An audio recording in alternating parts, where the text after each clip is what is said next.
கிறிஸ்துவுக்குள் பிரியமான தேவ பிள்ளைகளே, எனக்கு தெரிந்த என்னுடைய நண்பர் ஒருவர் நேற்று தினத்தில் ஒரு ஊழியத்துக்கு போகும்போது அவருடைய அனுபவத்தில் ஒரு காரியத்தை சொன்னார். அவர் புதிதாக ஒரு காரை ஒன்றை வாங்கினார்.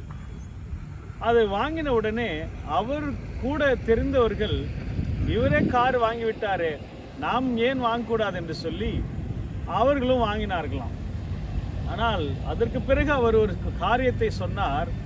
நான் வாங்கினது கர்த்தர் அந்த நேரத்தை கொடுத்தார், ஆகவே நான் கடவுள் எனக்கு கொடுத்தார்.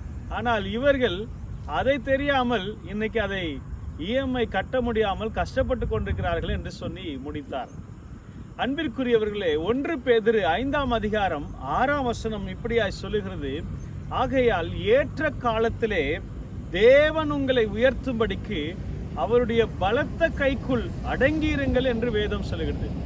அன்பானவர்களே, உங்களுடைய என்னுடைய எல்லாருடைய உயர்வும் நம்முடைய கரங்களை அல்ல, அது தேவனுடைய கரத்தில் இருக்கிறது என்பதை மறந்து போகக்கூடாது. மனிதன் எவ்வளவு முயற்சி எடுத்தாலும் அவன் தோற்று போகக்கூடியவன். ஆனால் கர்த்தருடைய முயற்சி பலனை தரும். ஆகவே இங்கே ஒரு வார்த்தை சொல்லப்படுகிறது, உங்களையும் என்னை உயர்த்துவதற்கு ஒரு காலம் என்று ஒன்று இருக்கிறது. அந்த காலம் வரைக்கும் என்ன செய்ய வேண்டுமா? அவருடைய பலத்த கைக்குள் அடங்கியிருக்க வேண்டுமா? இன்னைக்கு மனுஷனுக்கு பிரச்சனையே என்னன்னா, அவன் அடங்கவே மாட்டான். எதுலையுமே எல்லாத்துலேயும் பறக்கணும், எல்லாத்துலேயும் தன்னை முன்னிறுத்தணும், நான் பெரியவன் நீ பெரியவன் என்பதை காண்பிக்க தான் மனுஷன் விரும்புவான். ஆனால் வசனம் சொல்லுகிறது, அவருடைய பலத்த கைக்குள் அடங்கி இருக்க வேண்டுமா? தேவன் தான் உங்களையும் என்னையும் உயர்த்த முடியும். ஆகவே அவருடைய பலத்த கைக்குள் அடங்கியிருக்க வேண்டுமானால் என்ன செய்ய வேண்டும்? அவரோடு நீங்கள் நடக்க வேண்டும். அவருடைய சித்தத்தை நீங்கள் தெரிந்து கொள்ள வேண்டும்.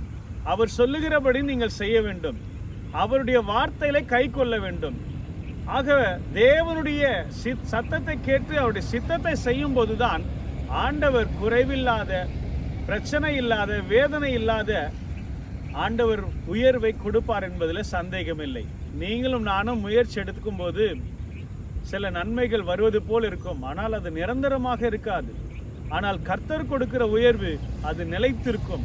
அது சதா காலம் தேவனுடைய நாமத்தை மகிமைக்கென்று நடத்தும். அது பிரயோஜனமாக, ஆரோக்கியமானதாக, சமாதானமாக, விடுதலையாக நமக்கு வெற்றியை தரும் என்பதில் சந்தேகமில்லை.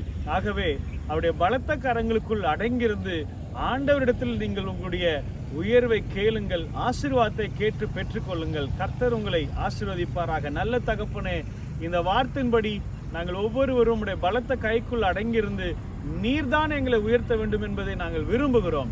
ஆகவே எங்களுடைய முயற்சிகள் மனிதன் உயர்த்துவான், இவர்கள் என்னை ஆசீர்வதிப்பார்கள், அவர்கள் எனக்கு கொடுத்து தாங்கி உதவி செய்வார்கள் என்கிறதான உலக காரியத்தை, நம்பிக்கையை நாங்கள் எடுத்து போட்டு கர்த்தர் மேல் நம்பிக்கை வைத்து நாங்கள் உயர்த்தப்பட எங்களை ஒப்பு கொடுக்கிறோம், அர்ப்பணிக்கிறோம். நீர் அப்படி செய்வதற்காக நன்றி செலுத்துகிறோம். இயேசுவின் நாமத்தில் பிதாவே, ஆமென்.